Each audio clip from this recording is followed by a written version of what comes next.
तो आज हम एक बहुत ही ज़रूरी चीज़ पर बात करने वाले हैं। जब जिंदगी में ऐसा लगे कि हम कहीं खो गए हैं, तो क्या करें?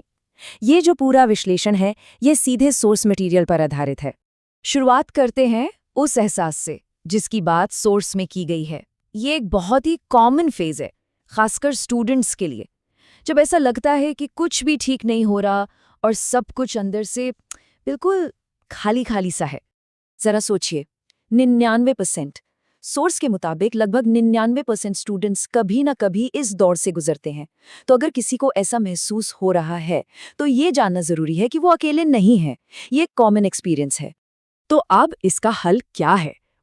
किसी भी हल पर पहुंचने से पहले ये समझना बहुत जरूरी है कि लोग आखिर इस सिचुएशन में फंसते क्यों हैं। सोर्स कुछ आम गलतियों के बारे में बताता है जो लोगों को वहीं का वहीं रोक देती हैं। तो चलिए एक एक करके उन 3 बड़ी और सोर्स के हिसाब से बहुत महंगी गलतियों को देखते हैं जो लोगों को इस दलदल से बाहर ही नहीं निकलने देती। तो पहली और सबसे बड़ी गलती, रिलेशनशिप का जाल। सोर्स इसे द रिलेशनशिप ट्रैप कहता है। अच्छा, अब ये जो सलाह है ना, ये सोर्स से आई है और थोड़ी कह सकते हैं कंट्रोवर्शियल लग सकती है।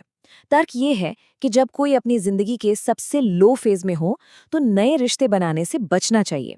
और तो और सुझाव ये है कि कुछ वक्त के लिए, शायद 1 से 3 महीने, फीमेल इंटरैक्शन से भी दूरी बनाना बेहतर है ताकि ध्यान न भटके, क्योंकि जो ध्यान भटकता है वो विनाश का कारण बन सकता है। तो ठीक है, ये तो हुई नए रिश्ते की बात, लेकिन एक बहुत नेचुरल सा सवाल उठता है कि अगर कोई पहले से ही किसी रिलेशनशिप में है, तब क्या? देखिए, इस पर सोर्स का नजरिया बिल्कुल साफ है। उनका मानना है कि ये पार्टनर के साथ एक तरह की नाइंसाफी है, क्योंकि आपके पार्टनर की आपसे कुछ उम्मीदें होती हैं, उन्होंने आप में कुछ पोटेंशियल देखा होता है, और ऐसे लो फेज में होना एक तरह से उन उम्मीदों पर खरा न उतरने जैसा है। सोचने वाली बात है ना? ठीक है, अब आते हैं दूसरी सबसे आम गलती पर जिसका जिक्र सोर्स में किया गया है, और वो है मोटिवेशन या डिसिप्लिन जैसी चीजों के पीछे भागना। मतलब वो चीजें जिन्हें हम छू नहीं सकते।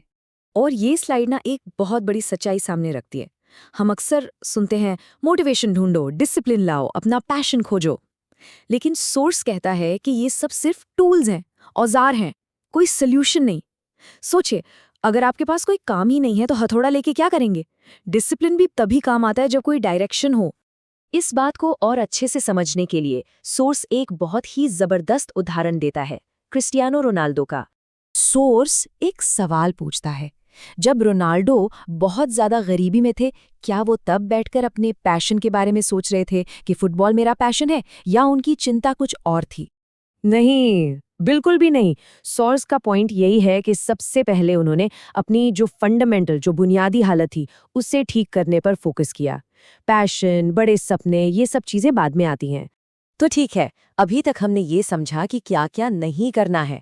अब आते हैं असली चीज पर, यानी सोल्यूशन पर। और सोर्स के हिसाब से इसकी शुरुआत होती है सबसे पहले और सबसे जरूरी कदम से। और वो पहला कदम डायरेक्शन खोजना नहीं है। नहीं, पहला कदम है एक मजबूत नींव बनाना, एक ऐसी फाउंडेशन जो आपको चलने के काबिल बनाए।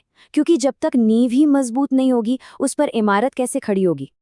और ये फाउंडेशन, ये नींव किन चीजों से बनती है? सिर्फ 3 बहुत ही बेसिक चीजें: नींद, डाइट मतलब आपका खान पान, और बॉडी मूवमेंट यानी थोड़ी बहुत फिजिकल एक्टिविटी। सुनने में बहुत सिंपल लगता है ना? लेकिन सोर्स के मुताबिक असली गेम चेंजर यही है। सोर्स में एक बहुत ही पावरफुल लाइन कही गई है, depression, anxiety, stress, brain fog, ये चीजें एक चलती फिरती इकाई को नहीं मार सकती। इसका सीधा सा मतलब है कि जब शरीर हरकत में होता है तो ये नेगेटिव चीजें उस पर हावी नहीं हो पाती। जैसे बहते पानी में काई नहीं लगती, बिल्कुल वैसे ही। तो ठीक है, अब मान लीजिए कि हमारी नींव मजबूत हो गई है, तो अब क्या? अब आता है इस पूरे फ्रेमवर्क का आखिरी हिस्सा, यानी एक रास्ता कैसे चुने, वो भी लॉजिक के साथ। सोर्स यहाँ एक बात पर बहुत जोर देता है कि ये स्टेप तभी लेना है जब आपकी फाउंडेशन, आपकी नींव एकदम पक्की हो चुकी हो। क्योंकि जब दिमाग शांत और साफ होता है ना, तभी सही फैसले लिए जा सकते हैं। ठीक वैसे ही जैसे ठहरे हुए पानी में ही साफ अक्स दिखता है। तो अब सवाल है कि कौन सा रास्ता चुने? इसके लिए सोर्स एक सिंपल सा 3 क्वेश्चन टेस्ट देता है। किसी भी स्किल या रास्ते को इन 3 सवालों पर परखना है। पहला, क्या मैं इसमें लंबे समय तक बेहतर हो सकता हूँ? दूसरा, क्या इसमें आगे चलकर पैसा कमाने का मौका है?